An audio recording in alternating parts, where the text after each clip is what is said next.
6 kilowatt के inverters के बाद अब मार्केट में 6.6 किलोवाट की कैटेगरी भी आनी शुरू हो चुकी है।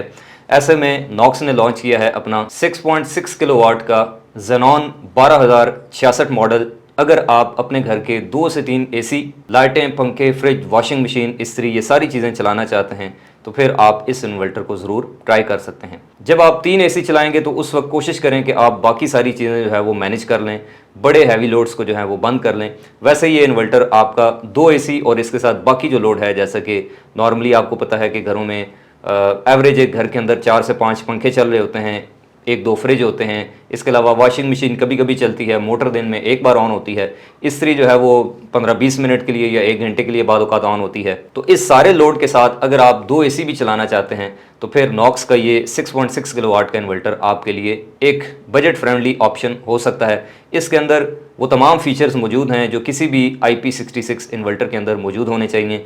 जैसा कि इसके अंदर 7 इंच का HMI डिस्प्ले मौजूद है जो कि टच स्क्रीन के साथ आता है। ये बगैर बैटरी के भी काम करता है और इसके अलावा आप इसके साथ बैटरी भी लगा सकते हैं। बिल्ट इन वाईफाई इसके अंदर मौजूद है, बिल्ट इन BMS इसके अंदर इंस्टॉल्ड है। बात कर ली जाए इसकी MPPT वोल्टेज रेंज की तो वो है इसकी 500 वोल्ट और इसके अलावा 22 एम्पेयर के 2 अदद सोलर चार्ज कंट्रोलर इसके अंदर दिए गए हैं, यानी कि ये एक डुअल आउटपुट वाला सोलर इन्वर्टर है। 2 एसी और इसके साथ बाकी तमाम लोड जब एक साथ ऑन हो जाता था किसी घर में तो बाद औक़ात 6 किलोवाट के जो इन्वर्टर्स थे वो ओवरलोड हो जाते थे। तो अब उसका हल ये निकाला गया है कि 600 वाट आपको एक्स्ट्रा दे दिए गए हैं ताकि आपका इन्वर्टर ये तमाम लोड उठाते वक्त ट्रिप ना हो, ओवरलोड ना हो।